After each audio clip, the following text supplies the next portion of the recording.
Welcome to Unapologetically Sensitive, where you can learn, relate, laugh, and maybe even live a bolder, brighter life. I'm your host, Patricia Young. This is a weekly podcast where we explore the strengths we have because of our sensitivity and some of the challenges it poses as well. The information in this podcast is not a substitute for help from a licensed mental health professional. Hey there.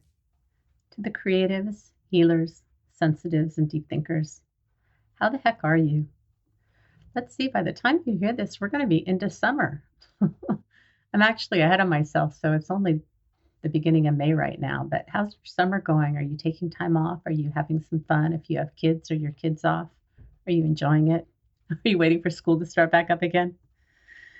Today's episode with Jen Perry, I think you're really going to enjoy it. It's always so hard coming up with a title that really encompasses all the things that we talk about.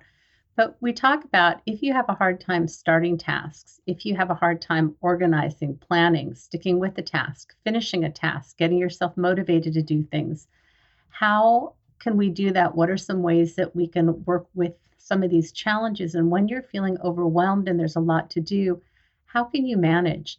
I talk about a specific incident that happened this morning where, my husband has learned to ask me, can you just give me 10 minutes? If he had said, do you want to clean out the hall closet this morning? I would have been like, no, thank you. But for 10 minutes, we ended up spending probably an hour, hour and a half. And once we started, we really got into it. And I talk about the different strengths that we have and how that shows up and how we end up making a really good team when we work together. Jen and I talk about what you do if you have kids and you've got boring tasks to do. And that concept that we have of pushing and waiting, withholding good things until we finish the job. And are there ways that we can use pleasure and joy and rest so that we can help ourselves feel more balanced and whole? I don't know. I think it's a great episode. I'm curious to know what you think. So now, on to the show. Hey, Jen, how are you? Hi, Patricia. I'm well, thanks. How are you doing today?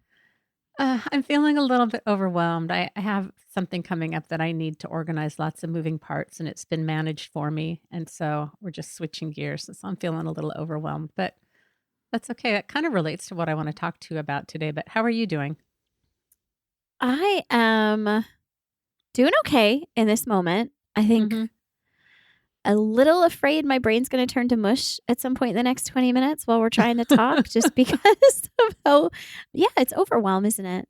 I'm doing that present moment focus where I'm getting to look at your face and just concentrate on here and now and trying to forget everything the last 48 hours or the 48 hours that are coming at me. Present moment focus. You've had a lot going on. Mm-hmm. And it's interesting, before we hit record, I keep a list of things that we say we want to talk about, but I always like having specific stories, and we didn't have any specific stories. So something happened this morning, but right before we hit record, I'm like, am I being bossy and controlling? The reason why I keep talking about the gremlins that come up for me and why I invite you to talk about them too, Jen, is I think it just helps to normalize. If for me, I can be very tasky, I'm good at getting stuff done, I have ideas about what I want, but I've also been told throughout my life that I'm bossy and controlling. And it's because you're you and I'm me, and I can say that to you. If this were a different relationship, I would reframe it and go, I need to be in charge. This is my podcast. But because I'm comfortable with you, I can say that. But I think naming our gremlins is so important.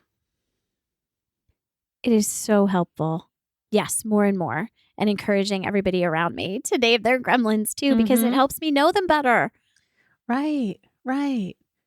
And it doesn't have to be a big thing, but I did have that thing of like, am I just taking over? Just so interesting to say.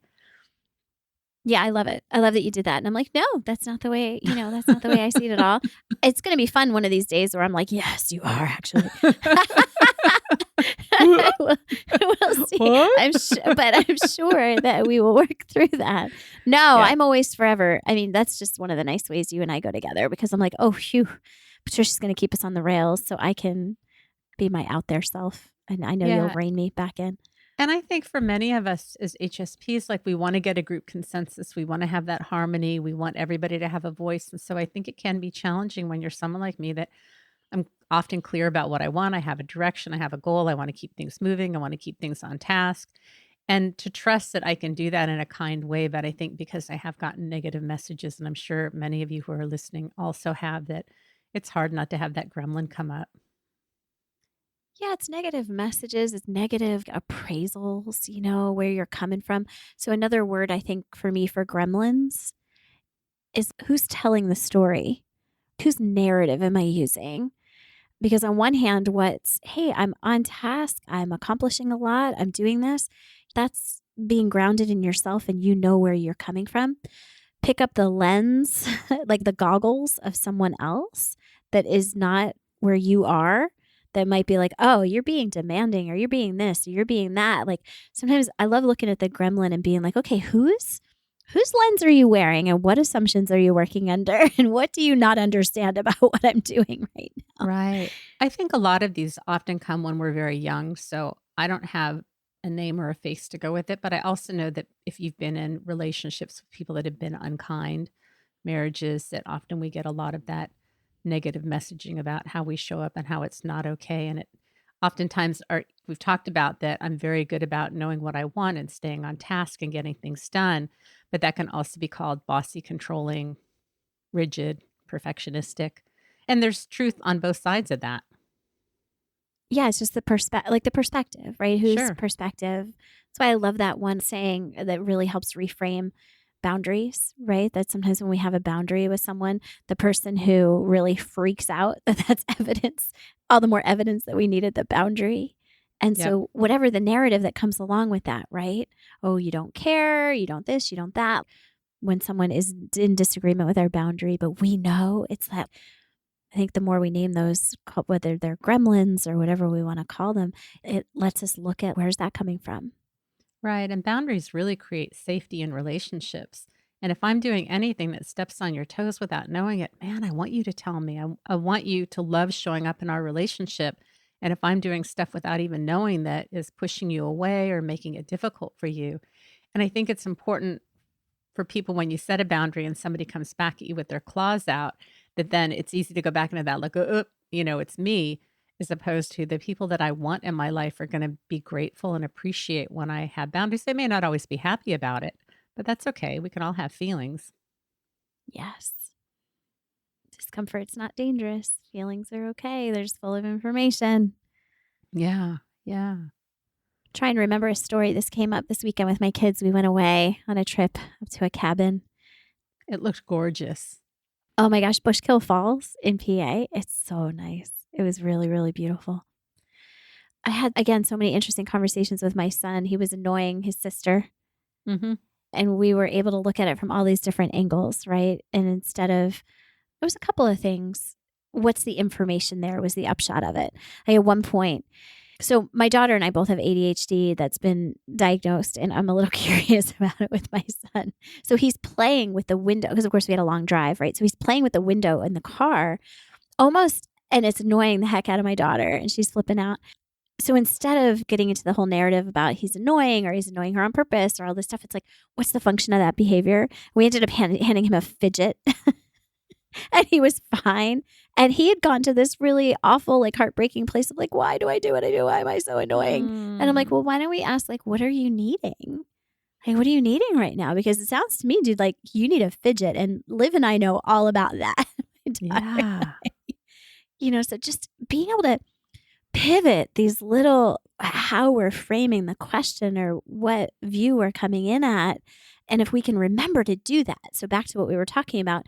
Ooh, someone's having a real issue with my boundary. We go straight to, oh, crap, maybe I shouldn't have my boundary. Maybe there's something wrong with my boundary, as opposed to getting curious. Like, what is it about the boundary that's bothering them? What meaning are they making? And this is what we do as therapists, right? Like, what meaning are you making out of this? Mm-hmm.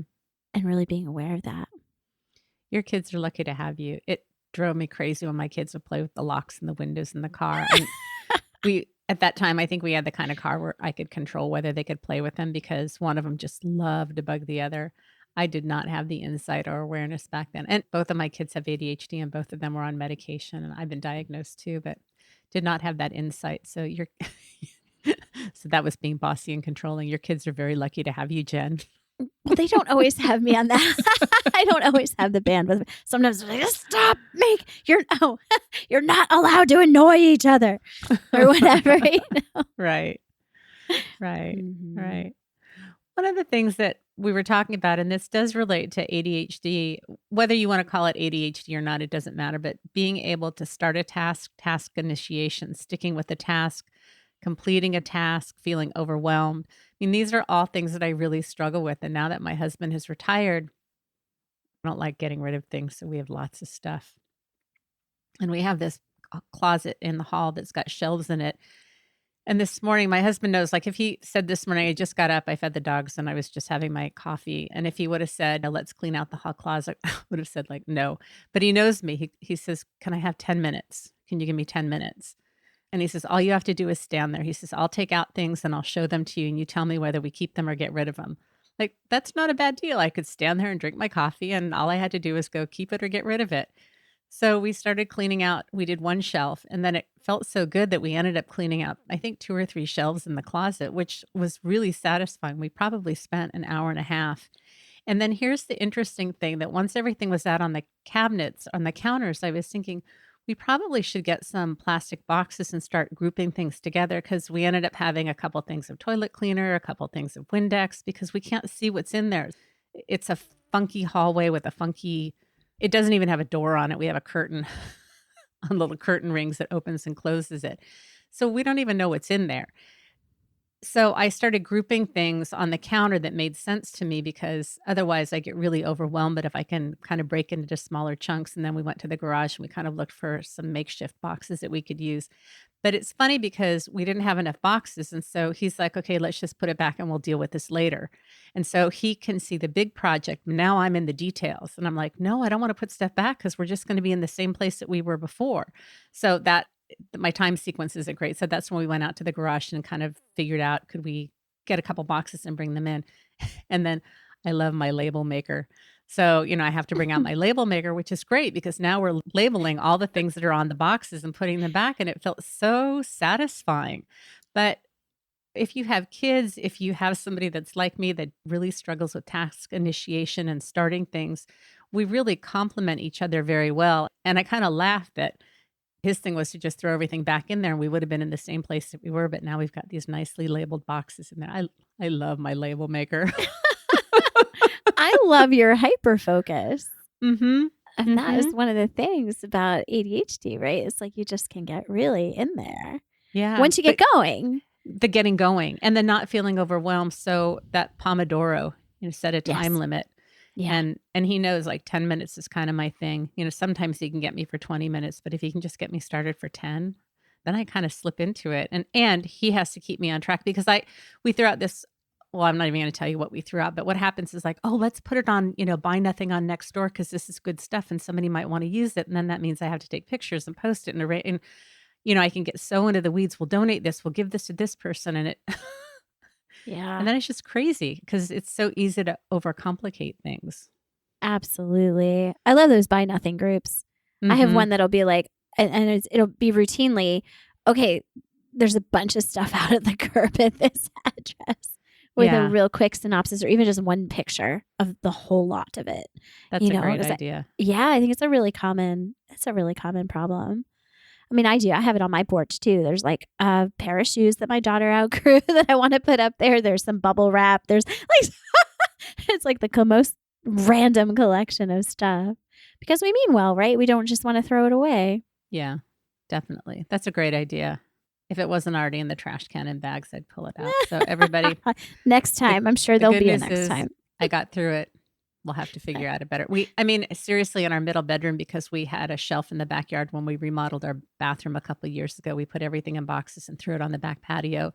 And then when I had the surprise party for Steve, we wanted to clear off the patio. So he used the same technique on me. So the middle bedroom has a whole pile of stuff that's going to Goodwill. But what are things that you use with your kids when you have tasks to do? And how do you help them? Because I know everybody struggles with this, whether it's yourself or if you have kids or parents or partners or coworkers. I mean, I'm taking notes right now. I think that, thank you, Steve, for that idea. Just asking for 10 minutes. I could see that going a long way with my kids. I don't know that I'm dealing with that all that well right now. I think I get stuck in being overwhelmed. A coach that I'm working with, she had a lot of really good ideas, and it is breaking it down into manageable steps. She calls them turtle steps. It's like think of the smallest possible step you can take and then cut it in half somehow. So I've taken to just putting Post-it notes up and breaking tasks down. And I'll even like take down a Post-it note and break it down into 2 smaller ones. And whenever I can't seem to make any headway on something, I go straight into self-care. Like, what am I just needing right now? And I love how you're time stamping things, because I know I'll get, so one way this shows up is, it's funny, I was just talking with a client about this too, and I can relate to it so much. I'm not going to let myself have something good sometimes until I get all this other stuff done. And it's really a terrible way to live. So it's like, regardless of how much I get done, I am going to give myself 20 minutes on the couch with a book. Yeah. Right? Because I have to build my life around and within my to-do list, which I don't know if we've ever joked about it on the podcast, but it's like beading with no knot on the end of the string. It's like, it's rigged. It's a fixed race. It's like the poor greyhounds with that mechanical rabbit that they're never going to catch. We're never going to get done. Yeah. And I think sometimes my kids will feel that way too. It's like, oh God, again. So I do things like try and make it fun. We put on some music, Liv and I, and thankfully my son's starting to join back in, but it'll be like dance party time while we're cleaning the dishes, or trying to infuse it with life, right? Like, life isn't at the end of your to-do list. Like, your to-do list is it's your life. But I do like the time, kind of the timestamp. Okay, we've done it. And now, do we want to keep doing it? Whatever it might be. And it could be, there's so many things. Yeah. And when I'm resistant, I literally set a timer so that it goes off and I'm like, that's it. I'm done. I'm out of here. And needing to honor that unless I'm engaged and want to continue. Otherwise, it's going to be a rigged deal where it's like, oh, you roped me in and now you're not going to let me out. So, yeah. Yeah.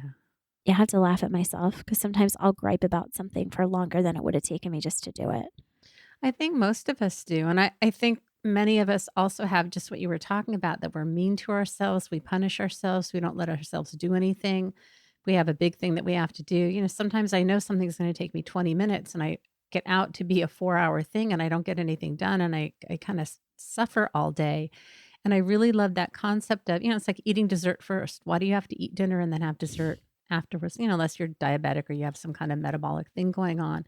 But really, I love that concept of looking at the self-care with your son and the window. What is it that you're needing?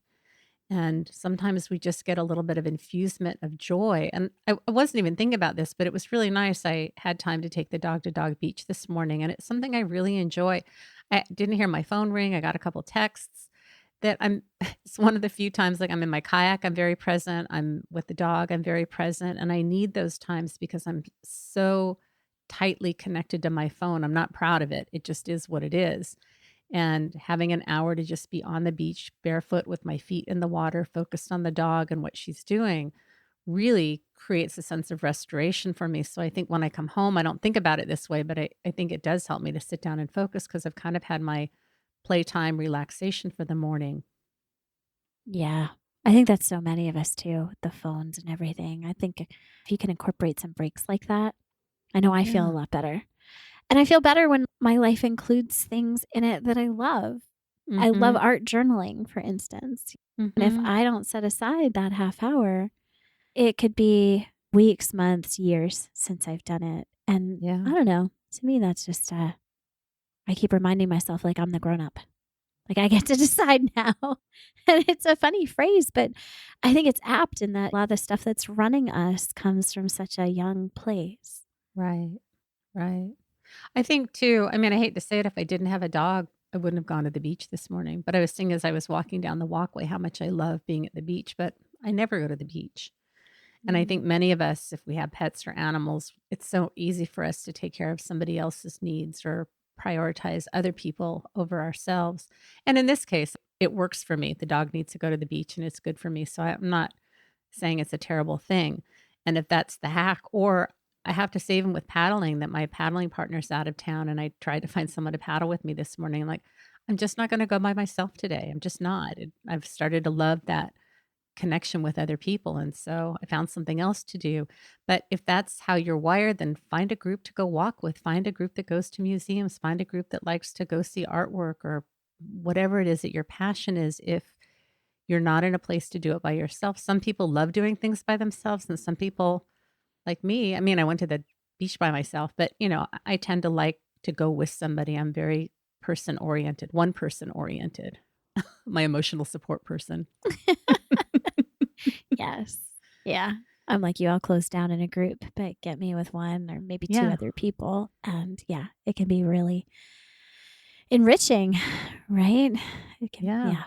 It's funny. I read something the other day about, I guess it was kind of comparing this idea about it's not that you have to love yourself so much as you have to love being you. Mm-hmm. Especially as adults, we can empower ourselves. And I love that question. How would I love being me today? Mm-hmm.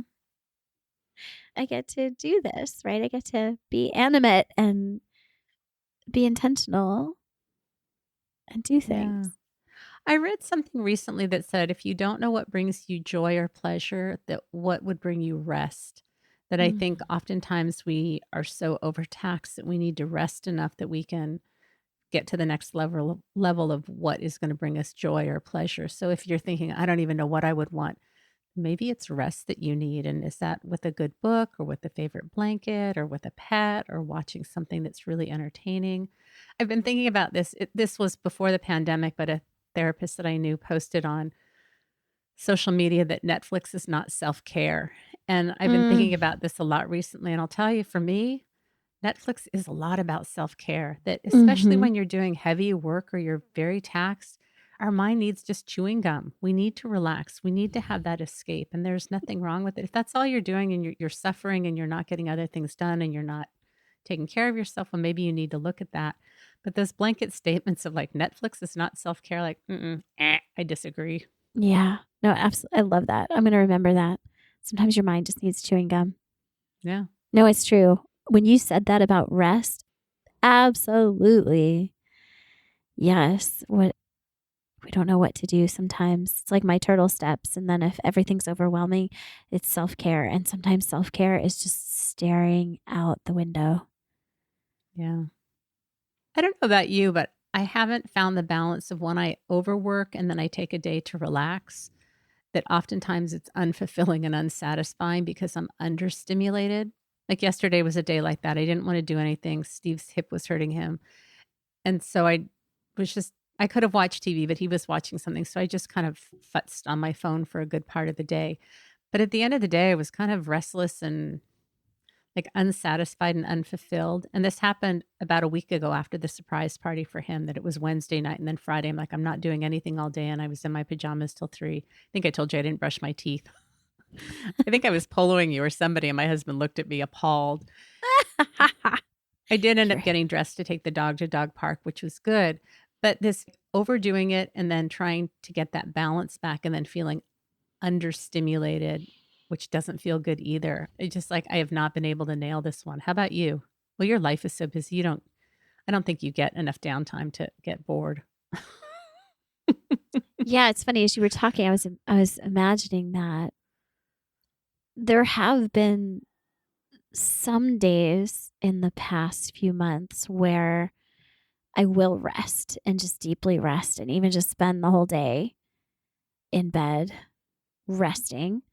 And what comes up for me, I'm curious what we said about being understimulated.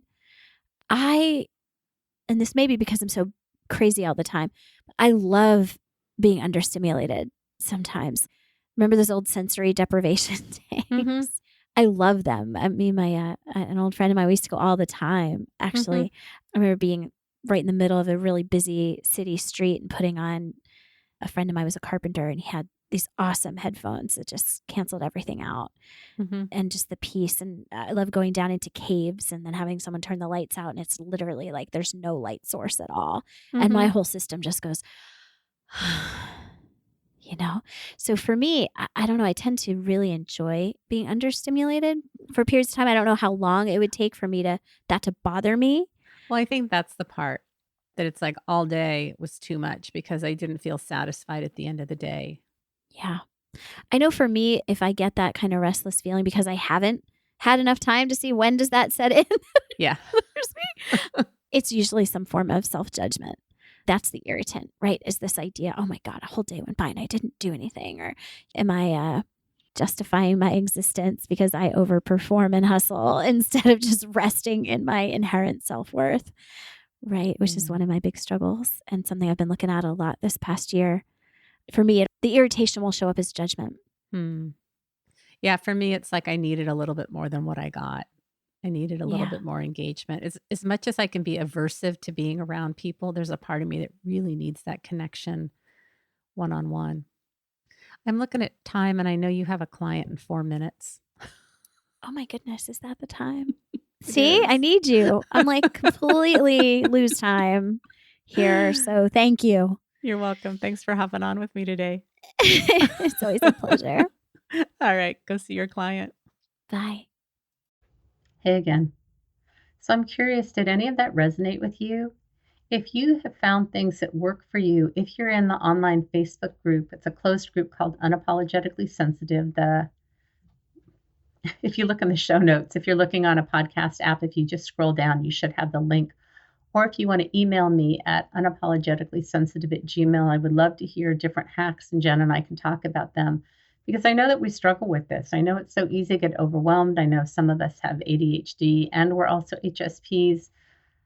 Whether you have a diagnosis or not, it can be hard when there's stuff to do. And so many of us have either been told or we think that we're lazy or we procrastinate. And it just has so much to do with deficits in executive functioning that make it hard to start tasks, stick with tasks, to get organized, stay organized. I think one of my gifts when I interview people is my brain needs to understand, what does this look like? And what I've been told by you, the listeners, that it helps make things very concrete, but that's really coming from a place of me wanting to figure out where I can store this information and figure out what it looks like.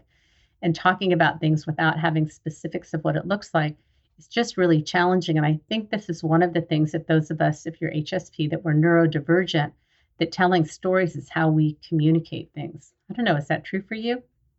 Anyways, if any of this resonated with you and you're looking to work with either a coach or a therapist, I'm doing coaching now. Jen, I think, is doing coaching and therapy if you're in Philly or New Jersey. I'm not positive. You can reach out to Jen at heartfulnessconsulting.com. You can reach out to me at unapologeticallysensitive.com. We both have our own strengths. We love helping people learn to thrive as HSPs. We've struggled a lot with our own stuff. We both do a lot of our own work, so we get it. I hope that's helpful. I hope you're doing well. I hope you're feeling rested. I hope you have a little bit of joy and fulfillment. A lot would be good, but we want to keep the bar very low. If there's anything I can do to support you, please feel free to reach out to me. Remember, sensitivity is nothing to apologize for. It's our superpower. Have a blessed day.